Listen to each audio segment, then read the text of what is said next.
back, everyone, to another episode of the Minnesota Rackstars Podcast. I am your host, Joe Call, and today we're talking scrapes. Not mock scrapes, real scrapes. Everything out there that you've seen so far has been a mock or a fake scrape, and we're transitioning into making some real scrapes that I have had a lot of success with throughout the past couple years.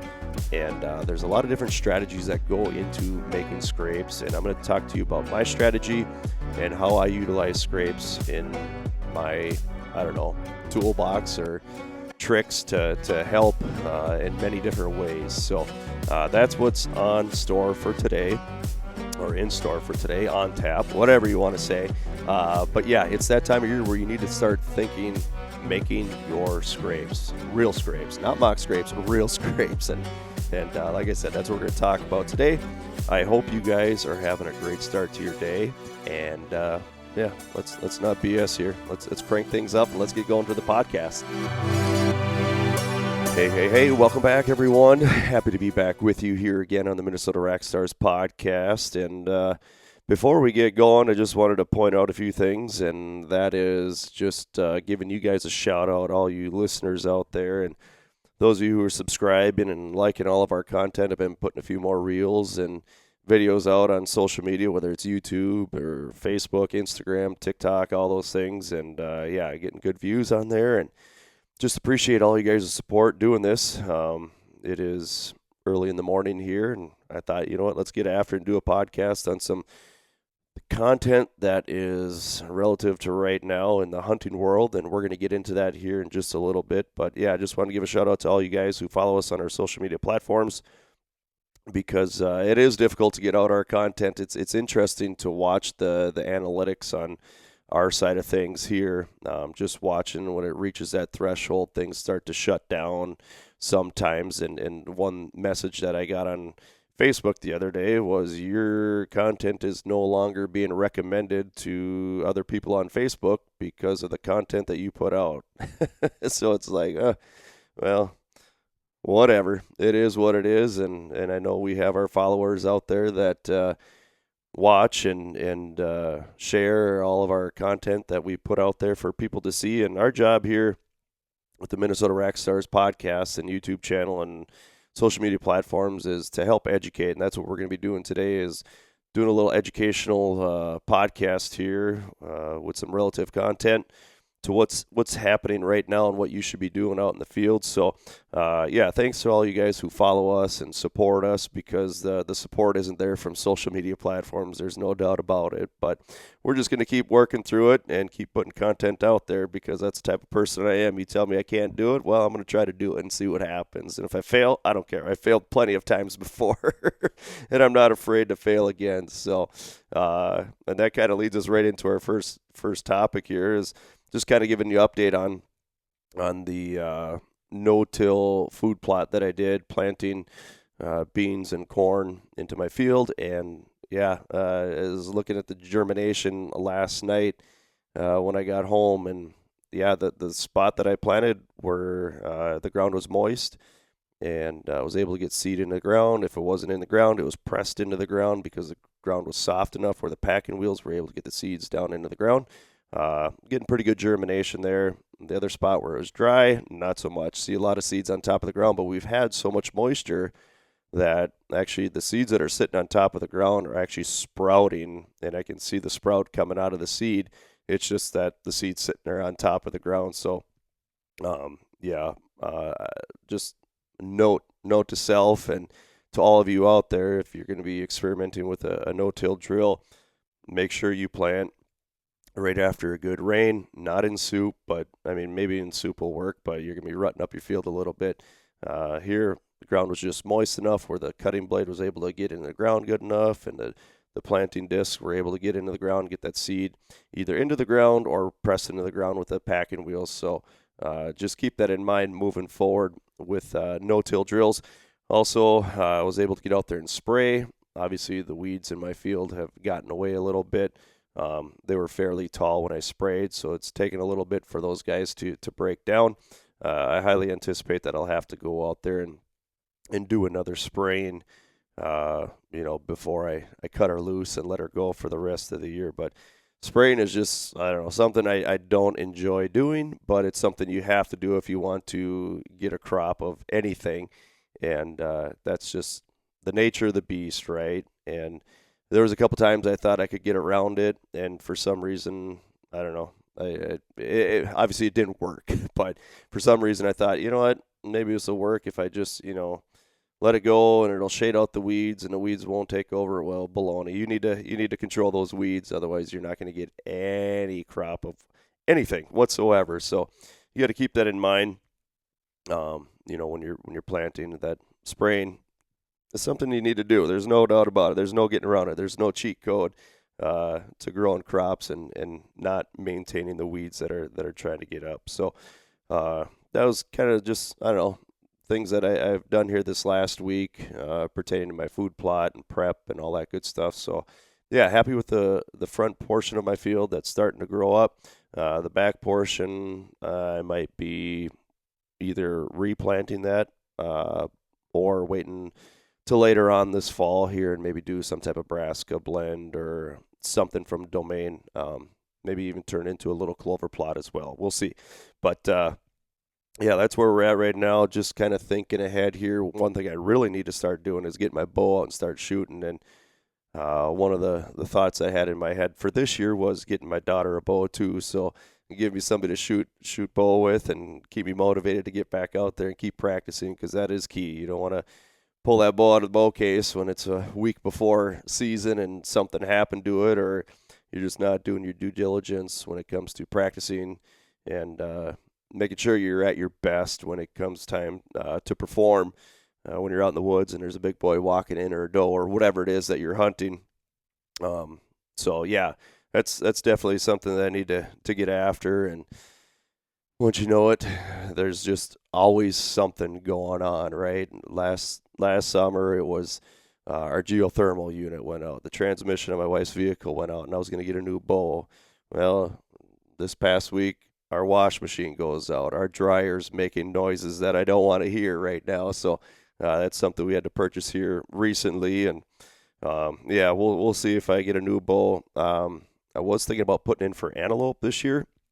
And if I do put in for antelope, more than likely I'm going to have to upgrade my bow, because more than likely those shots aren't going to be within 20 yards for antelope. So I'm going to have to crank things up a little bit and upgrade my bow so I can reach out there a little further for an antelope. But yeah, that's something I was just looking at here this morning, the application process for antelope. And yeah, might have to give that a try. Scott and I might have to head out there, Jerome or somebody, head out west and go try to get ourselves an antelope. I think that'd be pretty sweet to do. But yeah, I was coming home last night, and as I was coming home with the family, all of a sudden something caught my eye off in the field, this hay field, and there were two bucks that were out there, and it looked like decent bucks.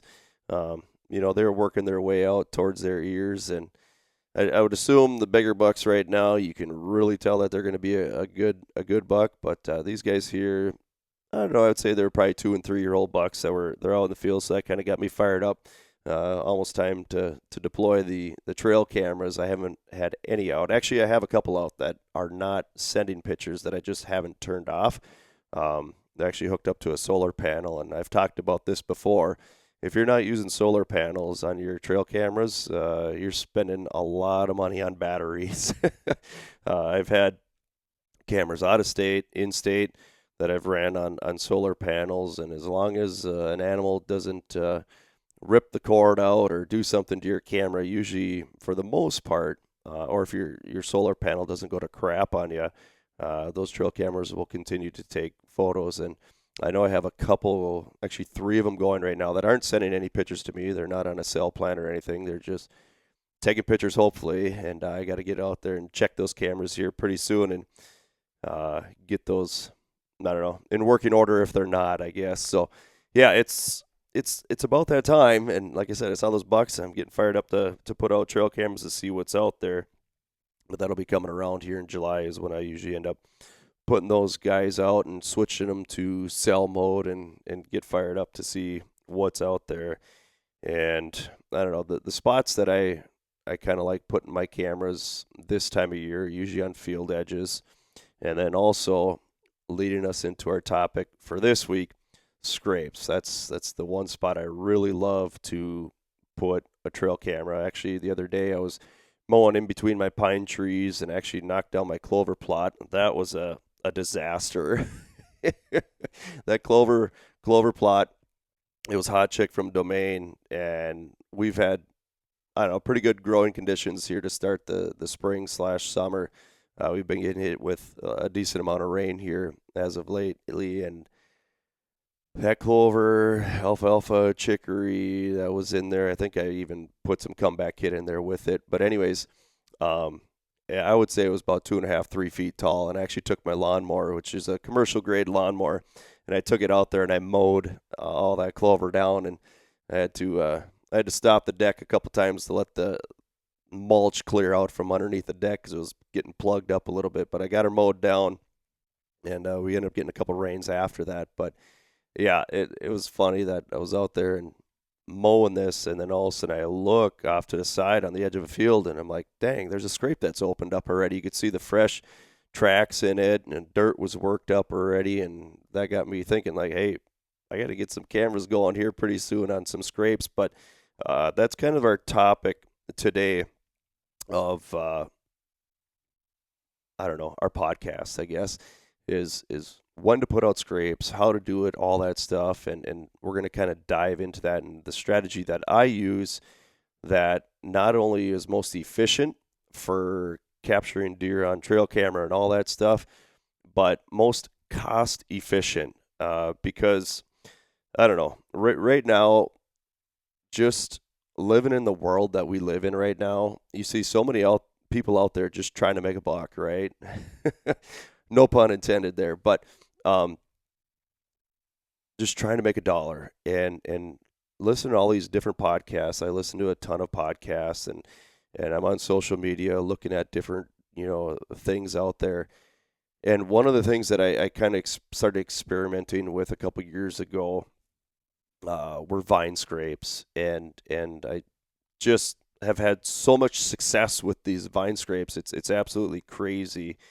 And I don't know, it's just a strategy that I use to make sure that, I don't know, that I'm putting plans into place to be intentional about what I'm doing. And if it's not one strategy and for one reason, it's because of another reason. And why do you make scrapes in the first place, right? And a lot of people make scrapes to, think about, I want to shoot a deer over the top of this scrape. But there are other strategies that you can implement with scrapes to be successful, right? And that's your strategy and your definition of being successful. So, so a lot of people think, I want to shoot a deer over the top of the scrape. Well, that doesn't happen all the time. But the one thing it does help is take inventory of what deer are on your property.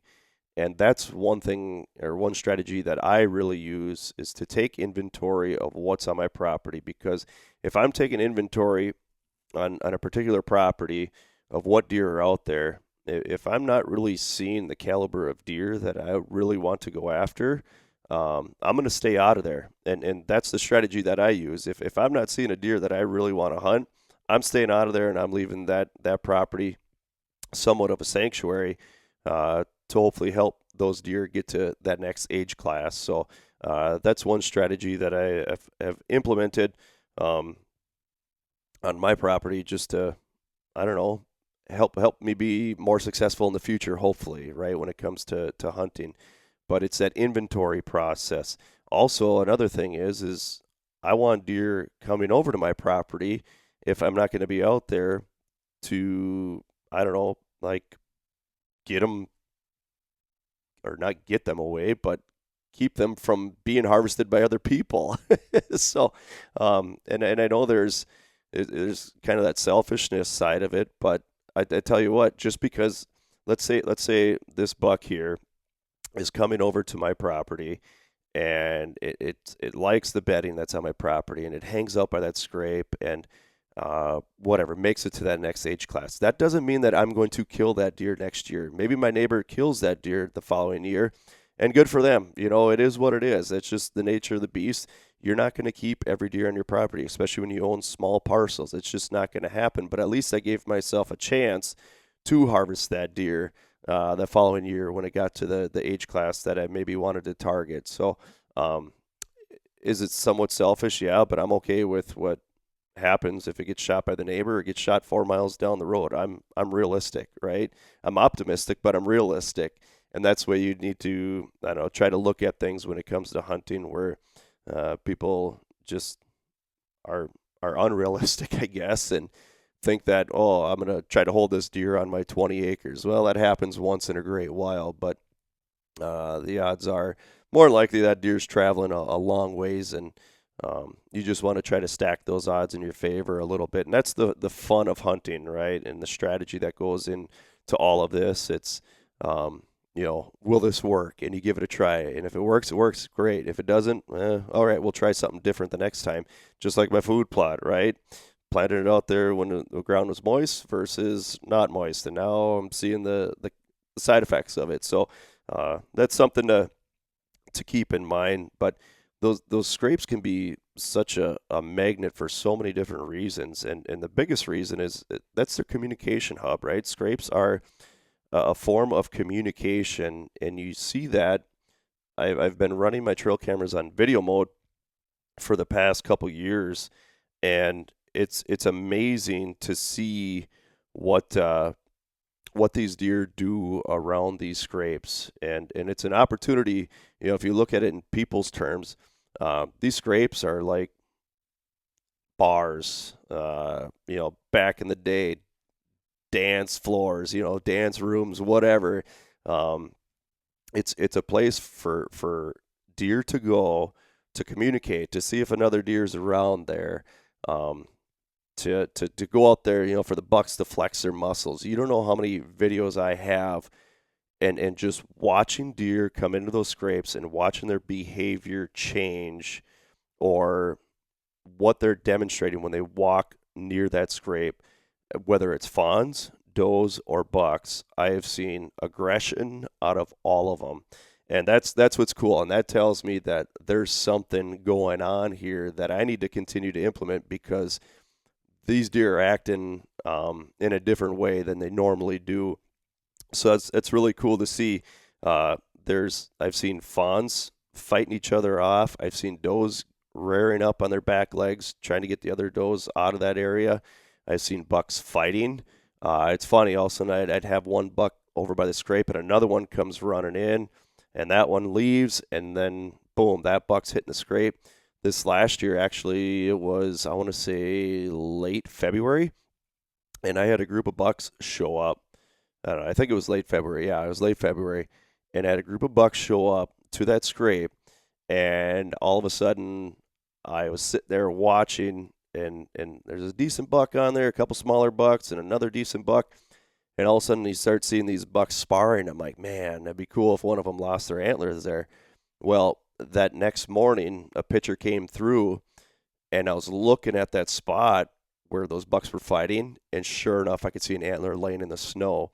So that next day after work, I brought my kids out there, and they were able to find that shed. But it's like, there is something about this scrape that I have going that deer are attracted to, and it gets them fired up in more ways than more ways than we'll ever know. But there's something magical about those scrapes. And if you don't have a scrape going, I highly recommend not only getting the scrape going, but also putting your camera on video mode, because it is so cool to see the deer and how they respond in those situations. It's just, I don't know, it's pretty cool. And I've been learning a lot about these deer and scrapes, the last couple years here. So what I ended up doing was I ended up having access to a bunch of these grapevines, and that's what I've been using. And I just got to thinking, you know what? In the properties that I've hunted in the past, I haven't had access to grapevines, and I was like, you know what? I'm going to harvest a bunch of these, and we're going to see if I can help some people out and get them to experience what I'm experiencing with these. And I wouldn't have gone through all the work of cutting these vines down and putting them together and putting them in bags so I can distribute those to you guys. But I wouldn't have done that if it wouldn't have been something that I thought could help a lot of people. And that's my goal with this, is to bring you guys the same experience that I get to see day in and day out with my scrapes. So it's pretty cool. And the other thing too is with the grapevine is there are a lot of restrictions in a lot of counties and a lot of states where you can't use any type of urine or liquid attractant or whatever, that this would work for you. And you have to check your regulations in your areas. But I'll tell you what, this thing here is probably, well, I shouldn't say probably, this is the most natural scrape that you can make, because all these other people out there are telling you to, hey, you know what, buy this rope from me, buy this plastic fake branch, buy this chemical that I had produced that has all these, I don't know, chemicals in it that's going to give off this aroma that's going to get deer to come in. What I do with this scrape here, this is my process with the scrapes that I make, okay?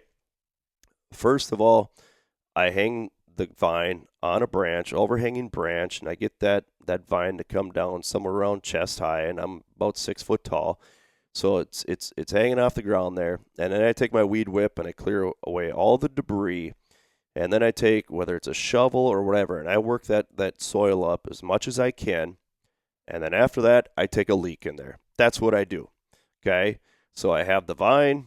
I use whatever type of string that I want to tie the vine to the branch.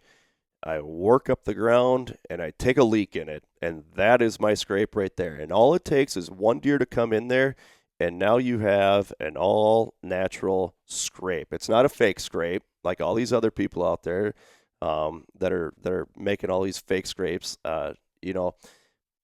Yeah, deer use those or whatever, but I'll tell you what, the cost that people are paying for these fake scrapes out there is absolutely insane. And to say that, you know what, here, buy this and buy that, but you have to wait a year before you can put it out because the deer can smell the scents in there. The other thing too is, people are probably going to criticize me for, you're selling these vines that people can find in the woods. Well, guess what? These people who are buying ropes out there, you're paying what, $15 for a rope when you get, what is it, 3 feet worth? When you could probably pay $15 for a 100-foot roll of the exact same stuff, but you're just going out there and buying it. So those people who want to criticize me for throwing this on the market, go for it. I don't need any type of scent to dip the vine in or spray on the vine or whatever. And you want to see proof, I'll be putting tons of proof out there with the trail camera videos that I have of these deer. The other thing too is people, they might say, well, how many deer have you killed over the top of this vine? Well, to be honest with you, I haven't been hunting over the top of this vine because I want to see what deer are doing. I want to study their behavior. And as soon as I step foot on that property that I have these vines on, I'm going to be altering things. So I want to see what deer are doing in their natural element with this vine. And I have been really successful on getting video of not just deer hitting the vine, but the bigger bucks in my area have been hitting these vines. And it's just absolutely amazing to see these deer come through. Do they hit the vine every time? No. Okay. And the analogy that I want to use for this is, if a person is sitting there, say you're back in your prime, right, your 20s, your early 20s, and you're looking for someone to shack up with or whatever, right? When you're cruising through town and you don't see any vehicles at the bar, you're going to keep cruising through. You're not going to stop and show up unless you got nothing else to do. But if you're on a mission, like these bucks are, come fall or whatever it is, they can kind of cruise by that scrape And if they're downwind of it, they can smell if anything's there. And if not, they're on a mission. They're going to the next spot. And that's what I've kind of seen with these bucks. Yeah, they'll come in and hit it sometimes, but sometimes they'll just cruise on the downwind side of it. They can smell if something's around. If not, boom, they're going to that next spot to try to be time efficient and find that doe wherever she's at. So that's something that I've learned throughout the years when it comes to, how these deer respond when it comes to hitting these scrapes. But just the amount of deer and interactions I've seen with these has just been absolutely insane, and it's really cool to see. So have I shot a deer over the top of this? No, but I haven't hunted it. so keep that in mind moving forward. The other thing too is to make another comparison. People are putting in food plots all the time. People spend hundreds, thousands of dollars on food plots.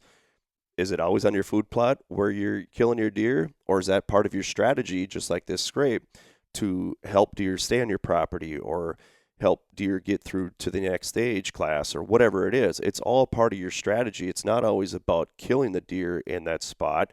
It's about providing for the deer or helping provide deer to keep them, in a safe cover, whatever it might be. So those are some things to keep in mind, with these scrapes. But I don't know. It's something that I thought about doing for a while, and then all of a sudden I'm like, you know what? Let's do this. I have a resource here that I can utilize. I'm gonna take these vines and I'm gonna try to throw them out there and see if people want to use them. If not, that's totally fine. Go spend $50, $60, $70 on all these other gimmicks that are out there that are all man-made. Those deer can sense those things. There's no doubt about it. And, do those other ones work? Yeah, they do. Don't get me wrong, they do. But I'll tell you what, this here, I'm calling it the Double DropVine. That's what we're calling it. But it's something you put out there that's all natural. It's you pay for it once, and you make up your scrape, you dig up the ground underneath you, and boom, you have it. If you have the resource, use it. If you have grapevines, use them. I highly, highly, highly recommend them to everyone out there. But the reason why I'm doing this, because there are people out there that don't have access to vines, whether you're hunting public property or you live in a city where you have a property, but there are no vines that grow on your property. So that's why I'm putting this out there, is to help those people. It's not for everyone, but it is for people out there who want to have sweet trail camera photos, who want to try to help deer stay in your area, and maybe even get a chance at a shot at one on that scrape. But I have gotten so many more trail camera photos, videos ever since I've started doing this. So it's something I'm going to continue to do. Like I said, is in-state, out-of-state, I've been utilizing them, and I've been pretty successful with that in mind. That the deer I shot in South Dakota last year, that deer came right in. He started making scrapes towards me, and I had that double DropVine hanging out in front of me, and I know he would have came and hit that, but all of a sudden there was another deer next to him, and what did he do? He bristled right up, and he went after that deer to try to fend him off just before I got an arrow in him. So it was pretty sweet. So did I kill a deer over top of him? Yeah, I actually did. Was he actually in there hitting the scrape, licking it, whatever? No, he wasn't, but he was coming in that direction. Because there was another deer in there. The amount of trail camera photos and videos I have in that spot are absolutely insane. So yeah, who is this for? People who don't have access to it, people who want to have a strategy moving forward, and people who have restrictions on liquid scents that you can't use in your county, state, whatever. This is a perfect opportunity for you to get something that's highly attractive to deer, and it's all natural, right? It's not here, put this rope into this, or take this branch and spray this chemical on it. I don't know. I'm not a fan of all those man-made things and putting them out in the woods. I call them fake scrapes. They're not, I don't know, they're not real, and that's what this one is here. It's in my mind the first real scrape that's out there on the market for people to have access to. And like I said, I wouldn't be doing this if I wouldn't have seen success with this the last couple of years here that I've really been hitting it hard. And like I said, I'm pulling in the bigger bucks that are in this area, and I have a pretty good idea through communication with a lot of people, not only in this area but in other properties that I have that are showing up on my trail camera and hitting these scrapes. So it's pretty cool. If you want to see the bigger bucks in your area, here's a great opportunity for you guys and gals out there to see how this works and to get it done. So that's one thing to keep in mind. Check your state rules, regulations, all that stuff to make sure it's legal for you to put any type of an attractant out there. And I know that scrapes are something that's written in the language in some states and counties, so make sure you check that out. But yeah, it's something that I was toying around with, but I'm like, you know what, I'm going to do it. And I had all these kind of ready to go, and trust me, there's a limited supply that I have right now. But I had these ready to go, and then all of a sudden I saw a gentleman on social media say, you know, I could sell this, but I'm not going to. I'm like, why wouldn't you? Because this is better than all those other things people are selling out there and people are buying left and right. So it's something to keep in mind, that this isn't fake. This is the real thing, and I'm not going to try to outsmart a deer by using plastic and other scents to try to bring them in or hold them on my property, whatever it is. It's I don't know. It's my strategy, and if you want to try it, you know, reach out to me, message me. Also, at our local hardware store in Piers, Hartman's, Sean has some on hand, and if he runs out, I'll gladly run over there and run him some more. But it's just, I don't know. It's a strategy. It's a strategy that I like, that I've seen success with, and I'm going to continue to use because I know it works. And if it didn't work, I wouldn't be doing this, and I wouldn't be having this podcast about it right now as well. So I just wanted to kind of message you guys, I just wanted to reach out to you guys to let you know if you're interested in it, message me, and I can get you hooked up with some double drop vines because I'll tell you what, the results are there. Watch our social media pages, and we're going to be posting videos on how I set my scrape up, and also just, I don't know, I'm gonna share some of those trail camera videos and photos that I have, because I want you guys to see the results of this, and it's absolutely awesome. Like I said, this isn't for everyone. If you have access to grapevines, go get one and put one up. Highly recommend it. This is for the people who don't have access to them, that want to try it, and I highly, highly, highly recommend trying it. There's no doubt about it that I've had success with it, and I know you guys can as well. So that's my take on scrapes. And like I said, this isn't a fake scrape. This isn't a mock scrape. This is a real scrape, and it works. So keep an eye out on our social media pages. Like I said, I'm going to be posting some sweet trail camera videos and photos of deer coming in and hitting the scrapes. And we're just excited. We're excited for the season.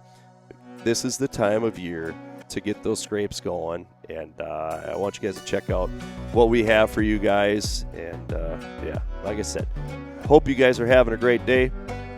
I hope you guys are, I don't know, excited as I am for the season, because it's right around the corner, and right now is the time to start stacking those odds in your favor. Not only food plots, but also those scrapes. Get out there and start making them, and make it happen so we can make some memories this fall. So we're going to shut her down here. I hope you guys have a great day, and thanks for listening. Well, thanks for listening this week, you guys. Just kind of fired up there to get these scrapes going again. And I, to be honest with you, I'm going to be getting more scrapes going, not get them going again. I'm going to be adding more scrapes to the different permission properties that I have and some of my own properties. But that's the thing that I've seen with these scrapes, is that deer are not just hitting them during the fall. They're hitting them in the winter. They're already hitting them this spring. And it just gets me really excited to share this with you guys who don't have the resources or opportunities to try these vines, because they're magical. There's no doubt about it. They are magical, and from what I've been seeing, they're very, very efficient on what I want them to try to accomplish. And that's just kind of why I wanted to share this and kind of get this started and getting this out there to you guys who don't have these resources. So thanks for listening this week. Also, a huge thanks to all of our partners out there: Arctic Shield, Domain Outdoor, J&R Outdoors, Skullcraft, The Fish Guide, S1K Custom Calls, Fourth Arrow Camera Arms, and also now Double DropVines, the Double DropVines. Pretty cool. Why don't you guys check those out? If you're in the local area here, like I said, Sean over at Hartman's and Piers has those available for you. Or if you want, shoot me a message and I can find a way to hopefully get one to you. So there are a limited supply that I have right now. I have opportunities to collect more if the demand is there. So we're going to shut things down right here, you guys. Get out there, get active, and get those scrapes going. Have a great day.